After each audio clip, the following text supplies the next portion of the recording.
네, 우리 함께 레위기 6장 14절부터 23절까지의 말씀입니다.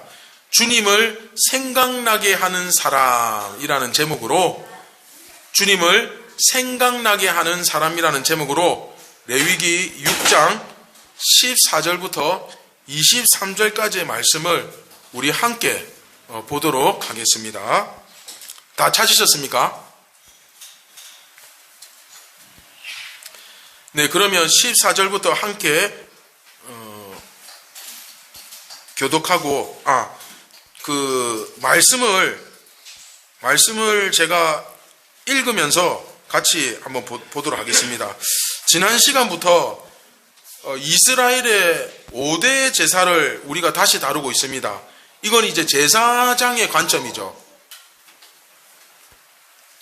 제사장의 관점에서 다시 한번 다루고 있는데, 번제, 소제, 속죄제, 속건제, 그리고 화목제가 지금 마지막 이제 순서로 바뀌었습니다. 그 각 제사들을 어떻게 다루어야 하겠는가에 대한 이야기가 다루어지고 있고, 주로 이제 제사장의 관점에서 말씀하다 보니까 이제 저 같은 목사들은 아무래도 직접적으로 적용하기가 좀 쉽습니다. 물론 제사와 예배가 다르기 때문에 달라지는 부분도 있지만, 그러나 그 원리가 비슷한 면이 많아서 적용이 참 이제 쉽기는 합니다. 그러나 그렇다고 해서 나는 평신도니까, 나는 그냥 성도니까 나하고는 상관없겠네 라고 생각하시면 안 됩니다. 왜냐하면 기본적으로 모든 성도가 다 하나님 앞에서 왕같은 제사장으로서 부름을 받았잖아요. 우리 모두가 다 그렇게 부름을 받았기 때문에 나한테는 해당 사항이 아니야 라고 생각하시면 안 됩니다. 다만 이제 우리가 목회자들은 좀 적용하기가 쉽겠죠. 금방 적용이 됩니다. 근데 이제 목회자가 아닌 사람들은 한 단계 더 해석 작업이 거쳐져야 되기는 하지만 그러나 이 정도 약간의 조금 이제 어려움이 있을 뿐, 그건 이제 어차피 이제 목사가 고민하고 연구하는 작업이니까 모든 그리스도인들이 이 규정들을 묵상하고 적용을 해야 되는 부분은 맞습니다. 자, 오늘 본문은 소제, 제사장들이 소제를 받을 때 어떻게 받아야 되는가에 대한 규정입니다. 소제하면 이제 우리 기억납니까? 2장에서 다루었습니다. 소제를 다루었는데 하나님께 드리는 뭐라 그랬습니까? 선물이라 그랬죠. 그래서 예수님께서 언제 네가 나한테 물 한 잔을 줬느냐? 언제 내가 춥고 굶주리고 헐벗고 굶주릴 때 입혀주고 재워주었느냐? 예수님, 저는 예수님을 위해서 다 했습니다. 아니, 너는 그러지 않았어. 이게 이제 소제의 의미를 몰라서 그런 거죠. 그래서 이 소제에 대해서 우리가 공부를 앞에서 했었는데, 소제의 핵심은 선물입니다. 하나님께 드리는 선물, 그렇죠? 그리고 그 일부는 제단에서 태워드리고 나머지는 제사장이 무교병을 만들어서 먹죠. 그 첨가물을 안 넣은, 그냥 구워가지고. 그래서 제사장은 하나님 대신, 결과적으로 제사장은 하나님 대신 선물을 받는 자이고, 그리고 하나님 대신 그 선물을 먹는 역할을 합니다. 자, 우리가 지난 시간 다룬 이 번제에서 제사장의 가장 중요한 임무는 무엇이었습니까? 자, 제사장 입장에서 번제를 드릴 때 우리 지난 시간 기억납니까? 핵심이 뭐였습니까? 뭐 하지 마라? 그렇죠. 불 꺼트리지 마라. 불 꺼트리지 마라. 이게 제사장 입장에서 번제에서 제일 중요한 거였어요. 불 꺼트리지 마라. 그러니까 번제에서는 불 꺼트리지 마라 그거였는데, 소제에서 제사장의 가장 중요한 임무는 바로 하나님의 역할을 잘 하는 겁니다. 하나님의 역할을 잘 하는 거. 자기는 사람이지만 하나님의 역할을 잘 해야 돼요. 즉, 그 제사장의 모습을 보고 하나님의 역할을 떠올릴 수 있도록 하는 것. 그러니까 소제를 드릴 때 제사장의 모습을 딱 보고 있으면 하나님이 저렇게 하셨겠구나 하는 느낌이 들도록. 자, 오늘 굉장히 중요한 내용입니다. 하나님이 또 저렇게 우리에게 해 주시겠구나 라는 생각이 들도록 만드는 것, 그게 바로 제사장의 임무입니다. 오늘 본문, 그래서 14절부터 18절까지만 같이 한번 천천히 읽어보도록 하겠습니다. 시작. 소제의 규례는 이러하니라. 아론의 자손은 그것을 제단 앞 여호와 앞에 들이되 그 소제의 고운 가루 한 움큼과 기름과 소제물 위에 유향을 다 가져다가 기념물로 제단 위에서 불살라 여호와 앞에 향기로운 냄새가 되게 하고, 그 나머지는 아론과 그의 자손이 먹되 누룩을 넣지 말고 거룩한 곳 회막들에서 먹을지니라.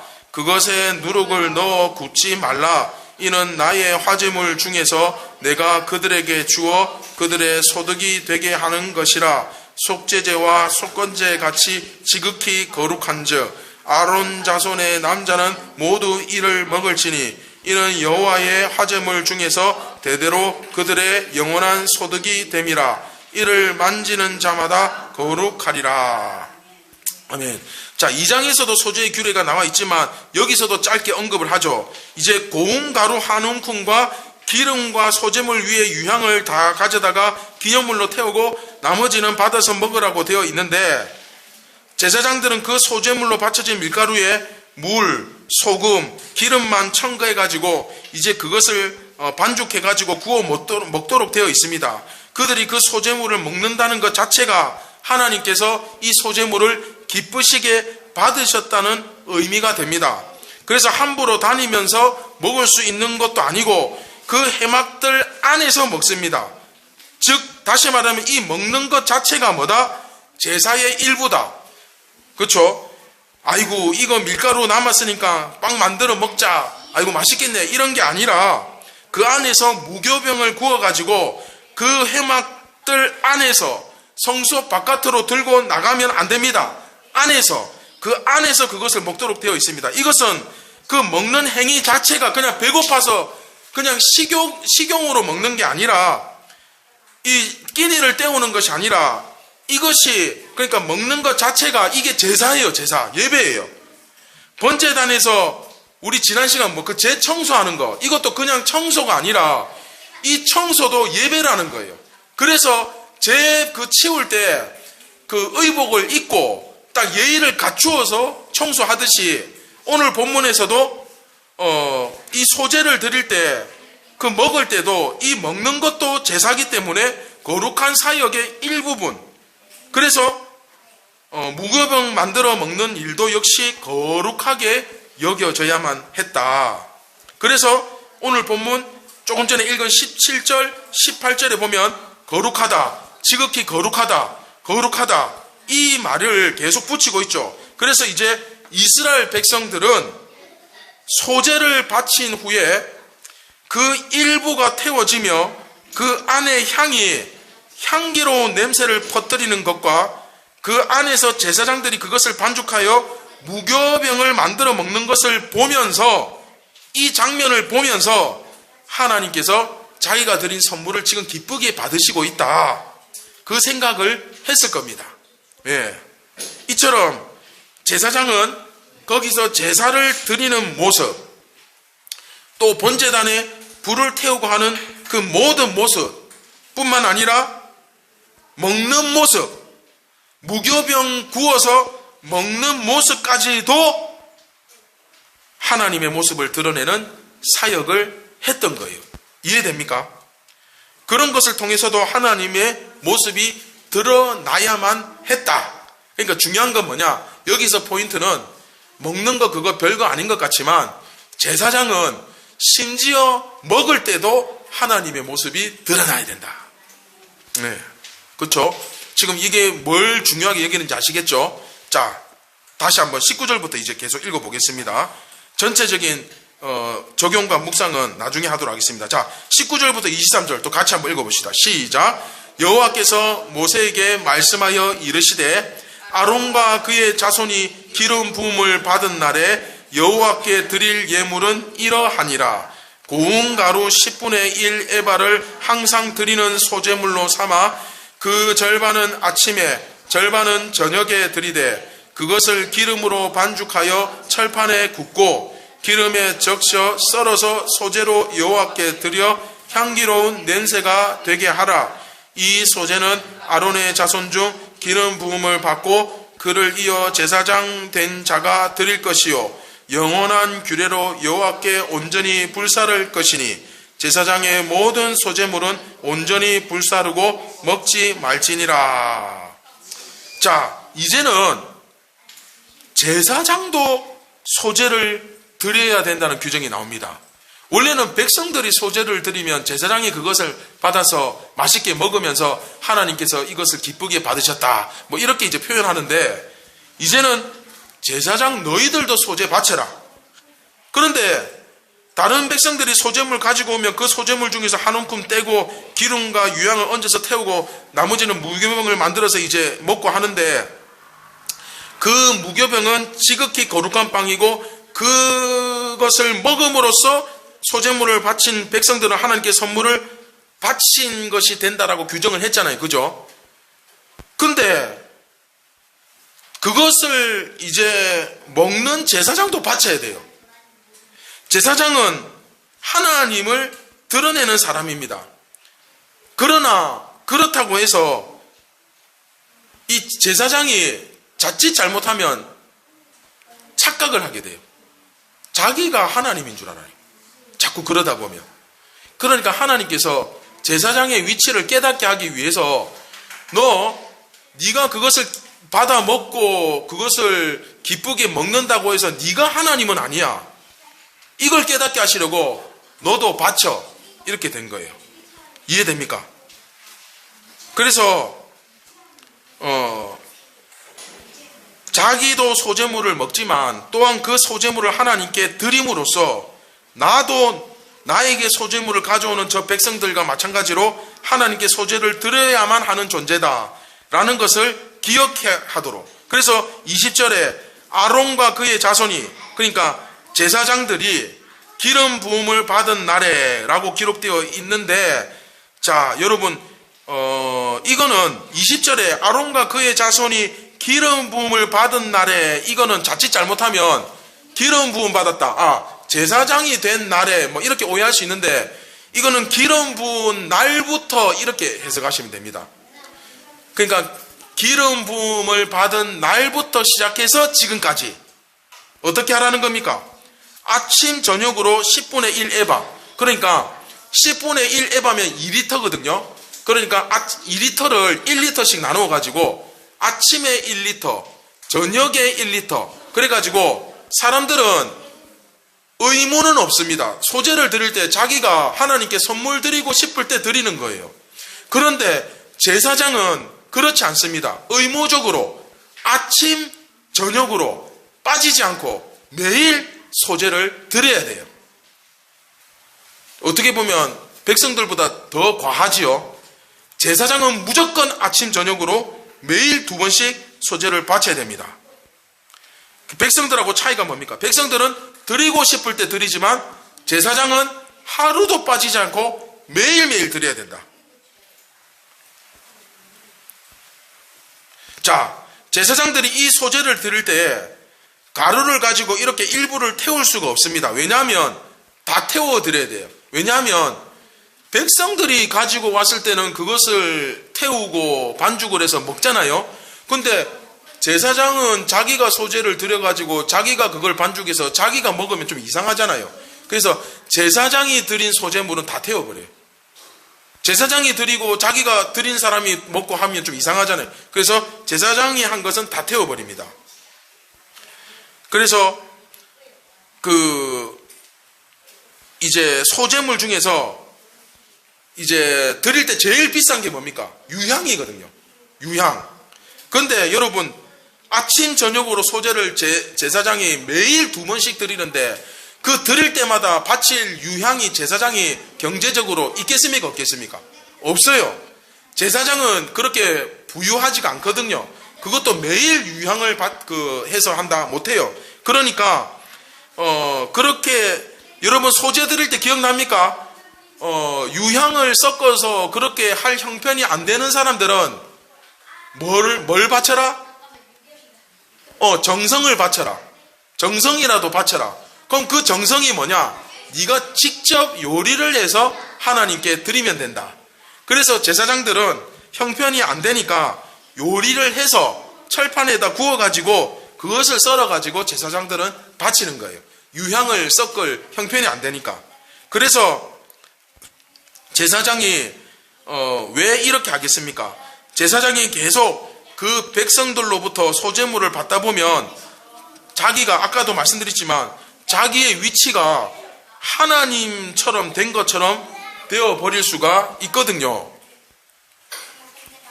그래서 나도 하나님께 드려야 되는 하나님의 백성이다 라는 사실을 계속 기억하도록 하는 장치입니다. 얘들아, 이제 한 번만 더 소리 내면 손 들고 서 있는다. 여보, 조금이라도 소리 나면 바로 뒤에 세우세요.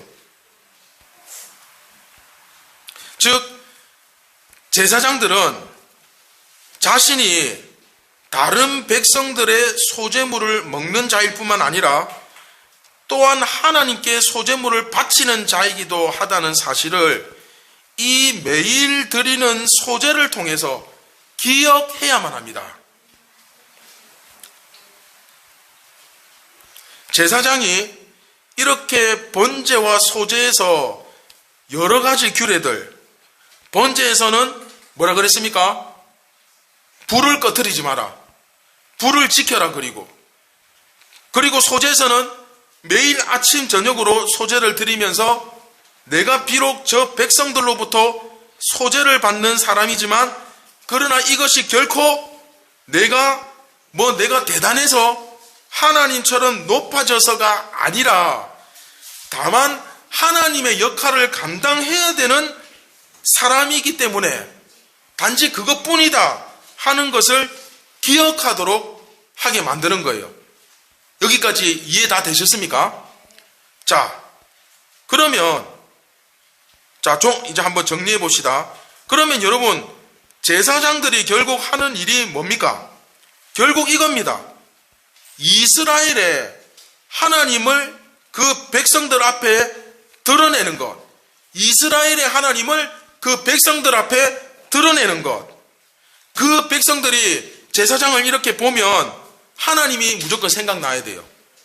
이해되시죠? 제사장을 보면 자기 남편 생각나는 게 아니고 돈 떼먹은 친구가 생각나는 게 아니고 그 사악한 어떤 사람이 생각나는 게 아니고 제사장을 볼 때마다 자연스럽게 하나님이 생각나야 돼요. 하나님이 졸지도 않으시고 주무시지도 않으시고 우리를 지켜주시잖아요. 마찬가지로 바로 그거예요. 제사장은 제단에 불 꺼뜨리면 안 됩니다. 이 제단에 불이 꺼지지 않고 계속 타오르는 것은 하나님이 우리는 피곤해서 잠도 자고 때로는 졸기도 하고 또 아파서 병원에 입원하기도 하고 들어눕기도 하는데 하나님은 1분 1초도 쉬지 않고 주야로 나를 지켜보시며 나를 보호하고 계신다. 할렐루야. 이게 제사장의 기도의 불을 꺼뜨리지 않는 거예요. 이제 목사로 적용한다면 목사는 만민이 기도하는 집이다. 교회는. 그래서 목사는 이 기도의 불을 꺼뜨리지 않고 늘 성도들을 위해서 기도하고 늘 성도들을 생각하고, 그죠? 그런 의미입니다. 그래서 제사장은 제단불 꺼뜨리면 안 돼요. 하나님은 단 한순간도 주야로 졸지도 않고 주무시지도 않고 항상 자기 백성들을 지키신다. 이거 생각나게 만드는 거. 불 꺼뜨리지 마라. 그렇죠? 그리고 계속해서 소제물을 먹음으로써 하나님이 그 백성의 선물을 받으셨음을 드러내고 또한 자기가 직접 또 매일 이렇게 소제물을 제사장도 드리죠. 드림으로써 내가 하나님이 아니라 하나님의 종이다. 나는 하나님이 아니라 하나님의 종이라는 사실을 고백해야만 합니다. 이것이 바로 제사장의 모습이에요. 이 모습을 여러분 가장 잘 나타내신 사람이 누굽니까? 바로 우리 주 예수 그리스도십니다. 그렇죠? 우리 복음서에 나타나는 예수님이 바로 이 모범이에요. 그래서 예수님의 그 삶을 마태, 마가, 누가, 요한복음에 나온, 여러분 성경 많이 읽어보셨을 거 아닙니까? 그러면 그 사복음서에 나오는 예수님의 삶을 한번 가만히 묵상해 보세요. 좀 생각을 해보세요. 어떻습니까? 예수님이 보여주신 모습, 제일 첫 번째, 예수님은 그 영광으로서 그 권능을 드러내어 보여주셨습니다. 자, 예수님이 하나님을 드러내는 삶을 가장 잘 보여주셨는데, 첫 번째, 자, 영광을 보여주셨어요. 영광이라는 것이 뭐라 그랬습니까? 영광은 하나님의 본질이 우리 가운데 나타나는 게 영광이라 그랬어요. 그래서 예수님께서 보여주신 영광 중에 제일 대표적인 영광이 뭐냐? 끝까지 자기 백성을 사랑하시는 그 하나님, 끝까지 자기 제자들을 돌보시는 예수님. 그래서 하나님의 그 끝까지 사랑하심을 드러내었는데 그게 바로 영광이죠. 이런 식으로 하나님의 본질, 하나님의 깊이 오래 참으심, 하나님께서 끝까지 사랑하심, 하나님의 그 온유하심, 이런 하나님의 속성들이 드러나는 게 영광이에요. 그러면 우리 예수 믿는 사람들이 하나님의 영광을 드러내며 사는 것은 무엇입니까? 우리가 막 건물 크게 짓고 높은 사람 되고 대통령 되는 게 하나님의 영광을 드러내는 것입니까? 아닙니다. 우리의 모습을 통해서 하나님의 모습이 나타나야 됩니다. 하나님의 그 끝까지 사랑하심, 하나님의 그 온유하심, 하나님께서 그 자기 백성을 구원코자 하시는 그 하나님 아버지의 마음이 나타나는 것이 영광인 줄 압니다. 할렐루야. 예수님이 그렇게 사셨다니까요. 그리고 또 보십시오. 그 하시던 각종 이적과 사역을 통해서 하나님이 어떤 분이신지 드러내셨잖아요. 애굽에서 이스라엘을 이끌어내신 하나님, 광야에서 만나와 메추라기를 먹이신 하나님, 그 반석에서 물을 내신 하나님, 불꽃 가운데 모세에게 나타나신 하나님, 그 하나님을 예수님이 다 드러내셨잖아요. 그죠? 그리고 또 어떻습니까? 예수님께서 여러 여인들과 가난한 사람들과 어려운 사람들의 공개를 받으셨어요. 그들의 섬김을 예수님이 받아주셨어요. 이게 뭡니까? 소재. 그들이 바치는 그것들을 예수님께서 기쁘게 받으심으로써 하나님께서 기쁘게 받으시는, 선물을 기쁘시게 받으시는 그것을 예수님께서 그 모습을 보여주신 거예요. 그리고 무엇보다도 주님은 당시에 하나님의 아들이시고 하나님 그 자체이심에도 불구하고 그 구약에 모세에게 나타나신 하나님이 예수님이잖아요. 그럼에도 불구하고 예수님은 매일 새벽마다 하나님 앞에 나아가서 기도하셨어요. 매일 아침과 저녁으로 소제를 드린 겁니다. 이해되십니까? 예수님은 소제를 받으셔야 되는 분임에도 불구하고 자기가 하나님 앞에 그 기도로서 아침 저녁으로 소제를 드린 거예요. 자, 제사장 역할 똑같죠? 제사장도 소제를 받는 사람이죠. 그렇지만 자기도 하나님 앞에 소제를 드리잖아요. 예수님이 가장 완벽하게 그 모범을 보여주신 겁니다. 그래서 예수님께서도 매일마다 기도의 삶을 사셨다는 사실을 우리는 결코 잊어서는 안 됩니다. 자, 그래서 우리가 이제 묵상과 적용으로 들어갈 때 2번 같이 한번 읽어봅시다. 시작. 이 예수님의 모습을 꼭 기억하고 본받아야 한다. 자, 여러분 오늘 말씀에서 결국은 이 제사장을 통해서 보여주시는 예수님의 모습이 있습니다. 이 모습을 우리가 본받는 자들이 바로 진정한 그리스도인이라는 거예요. 자, 그러면 한번 우리 묵상과 적용에 한번 들어가 보도록 하겠습니다. 자, 그렇다면 우리는 어떻게 해야 됩니까? 저 같은 목사는 뭐 뻔하죠. 말할 것도 없죠. 계속해서 그 제단에 불이 꺼지지 않도록 하기 위해서 이 예배와 기도와 말씀의 삶을 계속해서 살아나가야 될 것이고, 이건 뭐 말할 것도 없고, 또한 목사에 대해서 가끔 착각하시는 분들이 계신데, 아, 목사님 참 좋겠어요. 목사님은 주일날 하루만 일하면 되잖아요. 가끔 그러는 분들이 계신데, 네, 꼭 그런 것만은 아닙니다. 근데 사실 어떻게 가만히 생각해 보면 일상적인 그 삶을 유지하는 일반 성도님들, 직장에 출근하고 하루 종일 일하는 그런 성도님과 비교해 봤을 때 목사들의 노동 강도가 과연 일반 성도들과 비교했을 때 어느 정도일까?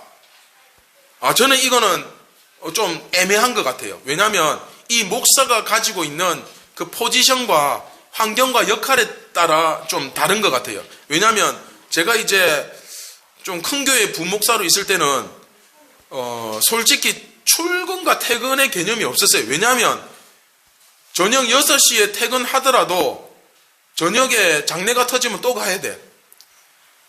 새벽이라도 성도가 연락이 오면 불철주야로 달려가는 게 목회자의 삶이잖아요. 그러다 보니까 사실 이게 밤낮이 따로 없었던 것 같아요.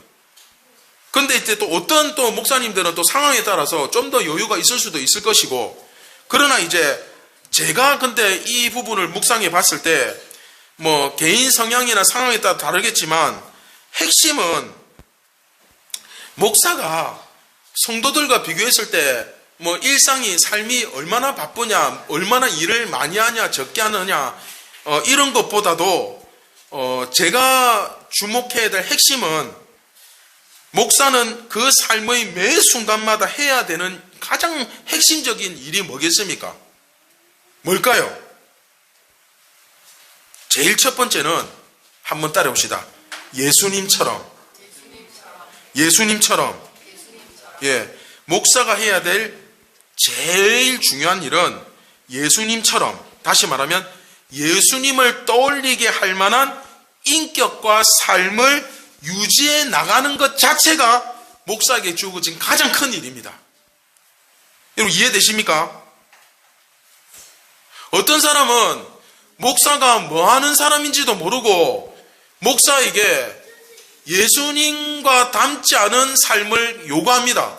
강요합니다. 언행에 있어서, 또 생각하는 것에 있어서, 만남에 있어서, 모든 면에서 마찬가지. 목사는 꼭 목사만 그래야 되는 건 아니지만 우리 선한 제자 교회에서 가장 예수님과 닮은 삶을 살아야 된다 하면 그거는 담임 목사예요. 그래서 예수님을 떠올리게 할 만한 인격과 성품과 삶을 유지해 나가는 것 자체가 목사에게 있어서 굉장히 중요한 사명입니다. 가끔 목사님들 중에서도 어떤 범죄를 하고 부끄러운 짓을 해놓고 요즘은 정말 상상을 초월하는 사건 사고가 많잖아요. 뉴스에 많이 나오잖아요. 그런데 그런 감당할 수 없는 사건을 저지르고서도 계속 목회를 해도 되는 것처럼 말씀하시는 분들이 있는데 이건 정말 말이 안 되는 거예요. 왜냐하면 여러분 한번 생각해 보세요. 레위 지파 제사장이, 이건 그냥 상상을 하는 겁니다. 누가 이렇게 찾아왔을 때 제사 정말 잘 드려줘요. 번제, 소제, 뭐 화목제, 속제제, 속건제, 뭐 양 가지고 소 가지고 뭐 이렇게 올 때마다 제사를 아주 막 그냥 빛깔나게 잘 드려요. 그런데 정작 자기는 걸핏하면 번제단 불 꺼먹고, 걸핏하면 매일 소제 빠뜨리고, 그리고 자기가 하나님 앞에 드려야 될 소제도 제대로 안 드리고, 그렇게 살면서 사람들이 찾아올 때마다 제사는 정말 기가 막히게 잘 드려준다. 그럼 이게 뭐하고 똑같은 거예요? 소위 설교는 엄청 잘해요. 막 설교 한번 하면 성도들이 감동을 막 엄청 많이 받아요. 그런데 정작 자기의 삶을 들여다보면 전혀 예수님과 닮지 않은 거예요. 말도 막 함부로 하고, 행동도 막 예수님처럼 하지 않고, 사람들 보는 데서는 굉장히 경건하고 거룩하게 행동하고 말하는데 딱 모니터만 꺼지면 완전히 다른 사람으로 돌변하고, 교회에서 성도들한테는 그렇게 자상하게 친절하게 하면서 집에서 아내와 자녀들에게는 막 함부로 대하고. 여러분 제사장은 그렇게 살면 안 되잖아요. 그래서 사실 이 제사장은 모든 삶 자체가 다 사역인 거예요. 목회자도 사실은 마찬가지입니다. 아침에 일어나서 밤에 잠드는 그 그 모든 시간들 하나하나가 다 예수님을 드러내고 예수님과 같은 모습이 되려고 노력하는 그런 삶을 살아가려고 하는 것 자체가 목회자의 사역이고 삶이에요. 어떻게 보면 목회자는 그 사는 것 자체가 힘들어요. 자, 그런데 그래서 목사들이 참 힘들겠구나 라고만 생각하시고 넘어가지 마시고, 여러분도 마찬가지입니다. 나는 목회자 아니니까, 나는 목사 아니니까 괜찮겠네. 아니죠. 우리는 다 왕같은 제사장으로 부름받았습니다. 즉 우리는 예수님의 제자이기 때문에 비록 내가 목사들처럼 교회 일만 계속 하는 게 아니고 여러 다른 직장과 직업도 가지고 세상에서 살아가지만, 그러나 그 속에서 어떻게든 예수님을 생각나게 하는 사람으로서 살아야 된다라는 거예요. 여러분 삶을 한번 돌아보십시오. 여러분들이 속한 직장이나 가정에서 다른 사람들이 여러분들을 보면서 저 사람을 보니 예수가 어떤 사람인지 내가 알 것 같다, 예수님이 어떤 분인지 나는 대충 알 것 같다, 이런 말 들어본 적 있으십니까? 이런 말을 듣고 사는 게 바로 그리스도인이라는 겁니다. 일요일날 길 가다가 옆에 성경책 끼고 가는 거 보고 교회 다녔습니까? 네, 이게 그리스도인이 아니라는 거예요. 직장에서 회식하는데 다른 사람들 다 그냥 밥 먹는데 갑자기 고개 숙이고 잠시 기도하는 모습 보면서 교회 다니십니까? 이게 그리스도인이 아니라는 거예요. 밥 먹을 때만 그리스도인, 주일날 교회 갈 때만 그리스도인이 아니라 우리 직장에서, 가정에서 모든 삶이 예수님을 드러내는 존재가 되어야 된다는 거예요. 그래서 예수님이 두 가지를 말씀하셨죠. 첫 번째, 너희는 세상의 빛이다, 세상의 소금이다. 그렇죠? 빛이 되어야 된다, 소금이 되어야 된다가 아니라 빛이라고 말씀하셨어요. 소금이라고 말씀하셨어요. 소금이 되어야 된다가 아니라 소금이라고 말씀하신 거예요. 그리고 두 번째, 무엇이든지 내 이름으로 구하면 내가 다 들으리라. 그렇죠? 여러분, 이 정도 되면 이제 여러분 좀 고민하시면서 진지하게 좀 기도하셔야 되는 거 아닙니까? 나는 소금입니까? 소금이 되려고 합니까? 여러분은 빛입니까? 빛이 되려고 합니까? 우리는 빛이 되려고 하는 존재가 아니라 빛입니다. 소금이 되려고 하는 존재가 아니라 소금입니다. 그리고 여러분 한번 돌아보죠. 여러분들 지금까지 기도한 거 다 이루어졌습니까?